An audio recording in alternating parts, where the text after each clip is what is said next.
Justice Yahya Afridi 3 साल के लिए चीफ जस्टिस ऑफ पाकिस्तान तैनात। सदर ममलिकत आसिफ जरदारी ने समरी पर दस्तखत कर दिए। जस्टिस याहिया अफरीदी 26 अक्टूबर को बतौर चीफ जस्टिस ऑफ पाकिस्तान के ओहदे का हल्फ उठाएंगे।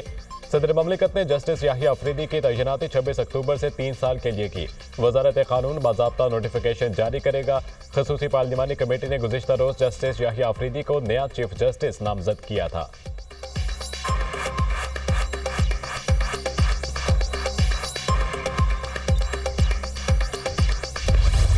खसूसी पार्लिमानी कमेटी ने 2/3 अक्सरियत से जस्टिस याहिया अफरीदी के नाम की मंजूरी दी। वफाकी वज़ीर कानून आज़म नज़ीर तारर की तस्दीक पार्लिमानी कमेटी ने जस्टिस याहिया अफरीदी का नाम वज़ीर आज़म को भेजा। सेनेटर फारूक एच नाइक ने कहा कि आइन के मुताबिक 2/3 अक्सरियत ने जस्टिस याहिया अफरीदी का नाम पर इतफाक किया।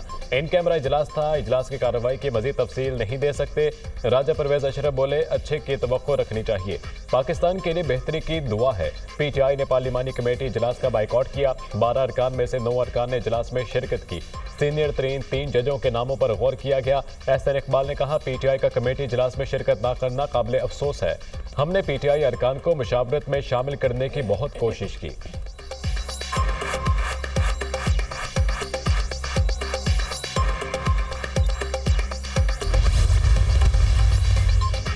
तहरीके इंसाफ और सुन्नी इत्तेहाद काउंसिल का खुसूसी पार्लिमानी कमेटी का बायकॉट। किसी रुकन ने कमेटी इजलास में शिरकत न की। स्पीकर कौमी असम्बली और खुसूसी पार्लिमानी कमेटी के अराकीन सुन्नी इत्तेहाद काउंसिल और PTI को मनाने में नाकाम रहे। स्पीकर अयाज सादिक से चेयरमैन PTI बैरिस्टर गोहर की मुलाकात। सेनेटर कामरान मुर्तजा, एहसन इकबाल और राना इंसार की भी मुलाकात में शिरकत। स्पीकर की बैरिस्टर गोहर से खुसूसी कमेटी इजलास का बायकॉट खत्म करने की दरख्वास्त। सरबराह JUI मौलाना फजलुर रहमान का PTI के रहनुमा असद कैसर से टेलीफोनिक रब्ता। खुसूसी कमेटी के इजलास में शिरकत की दरख्वास्त की। चेयरमैन PTI बैरिस्टर गोहर ने कहा, 26वीं आईनी तरमीम गैर आईनी है। इस तरमीम और इसके नतीजे में बनी कमेटी को नहीं मानते। मौलाना फजलुर रहमान का भी पैगाम मिला मगर माजरत कर ली।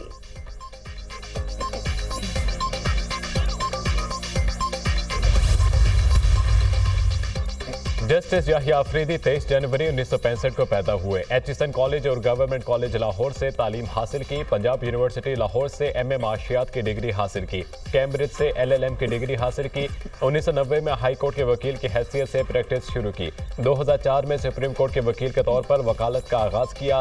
बतौर assistant advocate general Khyber Pakhtunkhwa खिदमत सर अंजाम दी। 2010 में एडिशनल और 2012 में मुस्तकिल जज पेशावर हाई कोर्ट मुकर्रर हुए। 30 दिसंबर 2016 को पेशावर हाई कोर्ट के चीफ जस्टिस के ओहदे का हल्फ उठाया। 28 जून 2018 को सुप्रीम कोर्ट के जज मुकर्रर हुए। आला अदलिया में अहम मुकदमात की समाअत की। सुन्नी इत्तेहाद काउंसिल की मखसूस नशिस्तों से मुतालिक लार्जर बेंच का हिस्सा रहे। मखसूस नशिस्तों के केस में इख्तलाफी नोट भी तहरीर किया था। जुल्फिकार भुट्टो की फांसी के खिलाफ रेफरेंस पर 9 रुकनी लार्जर बेंच का हिस्सा रहे। प्रैक्टिस एंड प्रोसीजर ऑर्डिनेंस की जजेस कमेटी में शमूलियत से माजरत कर दी थी।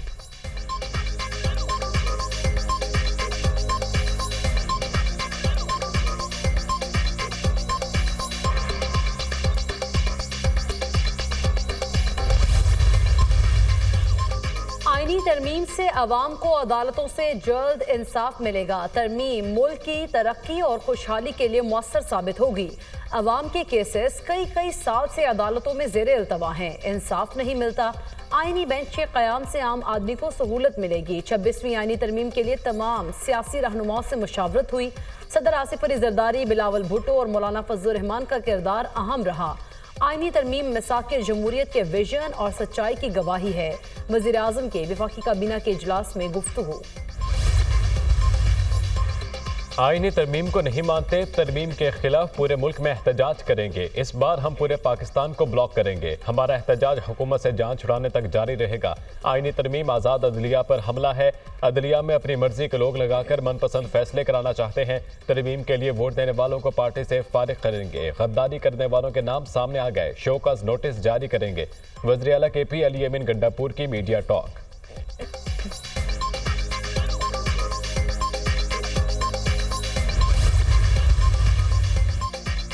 BNP मेंगल के सेनेटर कासिम रोंझो सेनेट रुकनियत से मुस्ताफी। कासिम रोंझो ने सेक्रेटरी सेनेट को इस्तीफा जमा करा दिया।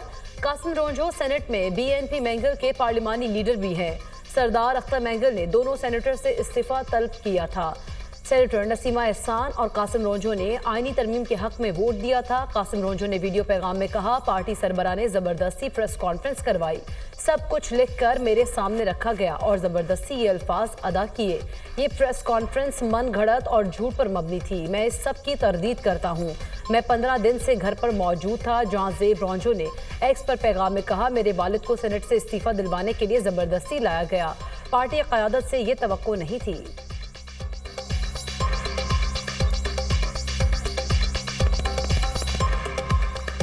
मुझे पार्टी के सरबराह ने और उनके कारकुनों ने ले जाके सेनेट में एक प्रेस कॉन्फ्रेंस जबरदस्ती करवाई मुझसे, और वो टोटल फैब्रिकेटेड झूठ और उस पर मुबनी है।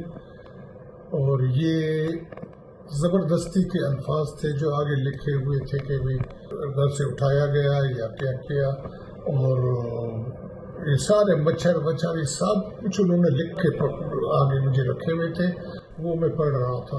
मैं इसके तरदीद करता हूँ, भरपूर तरदीद करता हूँ। 8 जजेस का 12 जुलाई का मुख्तसर और 23 सितंबर का तफसीली फैसला गलतियों से भरपूर है। मखसूस नशिस्तों के केस में अपीलों का हतमी फैसला हुआ ही नहीं, चूंकि हतमी फैसला ही नहीं हुआ। इस पर अमल दरामद बाइंडिंग नहीं, फैसले पर अमल दरामद न होने पर तौहीन अदालत की कार्रवाई भी नहीं हो सकती। 8 अक्सरियती जजेस की 14 सितंबर और 18 अक्टूबर के वजाहतों में भी आईनी गलतियां हैं।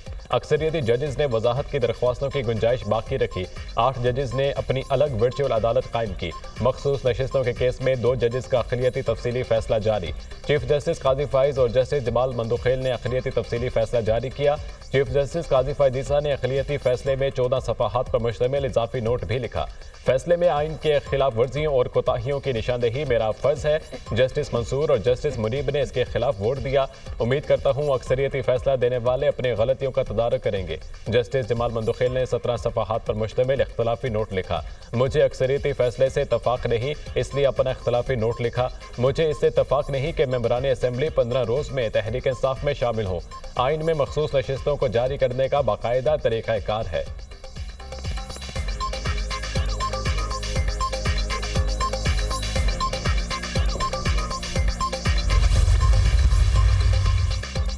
मौशी इस्लाहात पर अमल दरामद किए बगैर पाकिस्तान के पास कोई चारा नहीं। टैक्स नादहिंदगान को टैक्स नेट में लाएंगे। पेंशन की जिम्मेदारी पाकिस्तान के लिए बहुत बड़ा मसला है। इमदाद के बजाय सरमायाकारी पर इन्हसार करना चाहते हैं। खसारे में चलने वाले इदारों की निजकारी होगी। वज़ीर ख़जाना मोहम्मद औरंगज़ेब की डायरेक्टर IMF से गुफ्तगू। वज़ीर ख़जाना की वाशिंगटन में अमरीकी वज़ारत ख़जाना के असिस्टेंट सेक्रेटरी से मुलाकात। वज़ीर ख़जाना ने टैक्स नेट को वसी करने की कोशिशों से आगाह किया। मौसमियाती तब्दीली के चैलेंज से निमटने के लिए मौसर हिकमत अमली पर भी ब्रीफिंग। वज़ीर ख़जाना ने पाकिस्तान के लिए IMF से मुआहदा कराने में अमरीकी ताउन पर शुक्रिया अदा किया। वज़ीर ख़जाना की सऊदी हम मनसब से भी मुलाकात। दो तरफा तिजारत और बाहमी दिलचस्पी के शोबों में ताउन बढ़ाने पर इत्तफाक।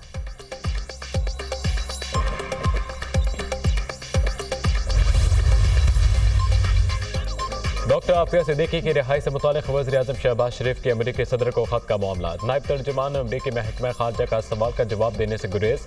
वेदांत पटेल का कहना है कि डॉक्टर आफिया सिद्दीकी की खैर से मुतालिक महकमा इंसाफ का बात करना ज्यादा बेहतर है। पाकिस्तान और अमरीका के दरमियान निजी सफारती राब्ते पर बात नहीं करूंगा। सिख रहनुमा के कत्ल की साजिश में भारत की इंक्वायरी कमेटी से तहकीकात आगे बढ़ाने के लिए मालूमात का तबादला हुआ। तहकीकात के नताइज की बुनियाद पर एहतसाब देखना चाहते हैं।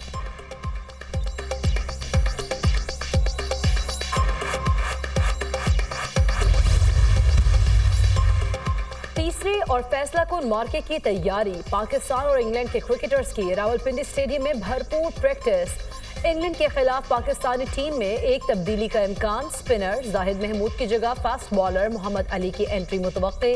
इंग्लैंड की टीम 3 स्पेशलिस्ट स्पिनर्स के साथ मैदान में उतरेगी। रेहान अहमद, जैक लीच और शोएब बशीर टीम में शामिल। पाकिस्तान और इंग्लैंड के दरमियान तीसरा और आखिरी टेस्ट कल से शुरू होगा।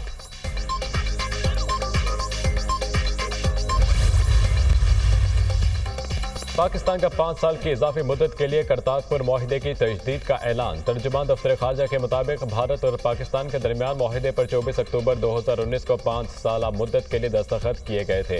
यह माहिदा अपनी इब्तदाई मुद्दत 24 अक्टूबर 2024 को मुकम्मल कर लेगी। माहिदा हिंदुस्तान से आने वाले ज़ायरीन को वीज़ा फ्री रसाई की पेशकश करता है। माहिदे से ज़ायरीन गुरुद्वारा दरबार साहब करतारपुर के मुक़द्दस मकाम का दौरा कर सकेंगे।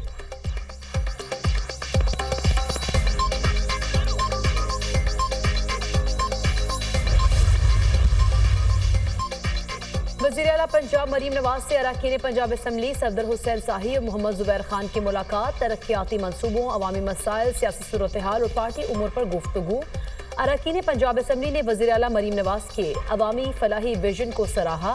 मरीम नवाज ने कहा, अवाम की खिदमत ही हमारी अव्वलीन तरजीह है। मुख्तसर मुद्दत में सूबे को हकीकी मानों में तरक्की की राह पर गामज़न किया है। लाहौर दुनिया का आलूदा तरीन शहर बन गया। फ़ज़ाई आलूदगी के एतबार से लाहौर आलूदा तरीन शहरों की फहरिस्त में पहले नंबर पर आ गया। लाहौर में स्मोक की शरह 500 से तजावुज़ कर गई। गुलबर्ग के अतराफ में सबसे ज्यादा 822 रिकॉर्ड।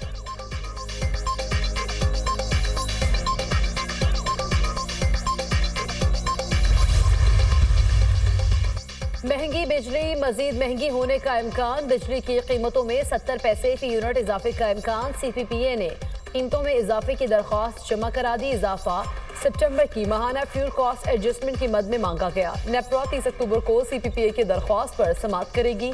सितंबर में सबसे महंगी बिजली फर्नेस ऑयल से 30 रुपये 29 पैसे फी यूनिट में पैदा की गई। इसराइल की बैरूत में बमबारी, 24 घंटों में 63 लबनानी शहरी शहीद। इसराइली फौज का हिजबुल्लाह के कायम मकाम सरबराह हाशिम सफीउद्दीन को भी शहीद करने का दावा। इसराइली फौज का कहना है कि हाशिम सफीउद्दीन को 3 हफ्ते कबल बैरूत में मिसाइल से निशाना बनाया गया था। अब तक इसराइली हमलों में 2500 अफराद शहीद, 11,500 से ज्यादा जख्मी हो गए। तर्जुमान इसराइली फौज का बैरूत पर हमले जारी रखने का ऐलान।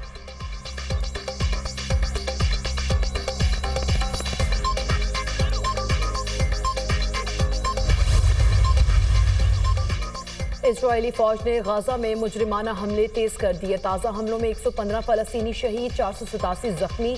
खान यूनिस से शहीद फ़लस्तीनियों की मुताद्दिद लाशें बरामद। शहदा की मजमूई तादाद 42,718 हो गई। 1,282 फ़लस्तीनी जख्मी हैं। मकानात खंडर बनने के बाद निहत्ते फ़लस्तीनी पनागाहों में भी गैर महफूज। इजरायली हुकूमत ने 2 लाख से ज्यादा इमदादी ट्रक गाजा में दाखिल होने से रोक दिए। गाजा के मजलूम पनागुज़ीनों को रोजाना 500 इमदादी ट्रकों की अशद जरूरत है। UN हुक्काम की अपील। बेगम नुसरत भुट्टो आज़म इस्तकामत का पेकर। जमहूरियत के लिए कुर्बानियां देने वाली मातरे जमहूरियत की 13वीं बरसी। इन्होंने मुल्क अवाम और जमहूरियत के लिए कुर्बानियों की एक तारीख रकम की। नुसरत भुट्टो ने तारीख में जुर्रत, हिम्मत और असूल परस्ती का एक नया बाब रकम किया। सदर ममलिकत का बेगम नुसरत भुट्टो की सियासी खिदमात को खिराज अकीदत।